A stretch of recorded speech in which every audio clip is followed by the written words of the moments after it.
Hello beautiful people. So మన summer outfit సిరీస్లో day 8 just 350 రూపీస్కి తీసుకున్నాను అనమాట ఈ బ్యూటిఫుల్ టాప్స్ అయితే. సో ఫస్ట్ వన్ వచ్చేసి ఈ ఆలియా కట్ మోడల్లో వస్తుంది. ఈ టాప్ అయితే అస్సలు మిస్ చేసుకోవద్దు. అండ్ సెకండ్ వన్ వచ్చేసి సో ఈ బ్యూటిఫుల్ వైట్ ఫ్లోరల్ ఫ్రాక్ అనమాట. సో చాలా చాలా బాగున్నాయి ఈ టూ ఫ్రాక్స్ కూడా.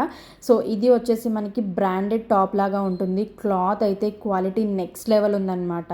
సో ఇదే మనం ఏ మింత్రాలోనో అజియోలోనో తీసుకుంటే ఖచ్చితంగా ఒక 1500 రూపీస్ ఛార్జ్ చేస్తారు. అంత బ్యూటిఫుల్గా ఉంది క్వాలిటీ అయితే. ఫ్రంట్ అంతా కూడా మనకి thread embroidery with mirror work అయితే వచ్చేసింది. జస్ట్ 350 రూపీస్కి తీసుకున్నాను. సో స్టాక్అవుట్ అయితే ఖచ్చితంగా అయిపోతుంది. ఖచ్చితంగా ట్రై చేయండి. మీరైతే చాలా చాలా హ్యాపీ ఫీల్ అవుతారనమాట ఈ సమ్మర్కి. అండ్ ఈ బ్యూటిఫుల్ ఫ్రాక్ అనమాట ఫ్లోరల్ ప్రింట్ తోటి వస్తుంది. బీచ్కి వెళ్తే పర్ఫెక్ట్గా సెట్ అవుతుంది. మనకి డోరీస్ ఇచ్చేసారు హ్యాండ్స్కి అండ్ ఫ్రంట్ నెక్కి అనమాట. సో చాలా చాలా బాగుంది. లింక్స్ కోసం అయితే కామెంట్ సెక్షన్లో కామెంట్ చేయండి. అండ్ వీడియో నచ్చితే లైక్ చేసి మన పేజ్ని ఫాలో చేయండి.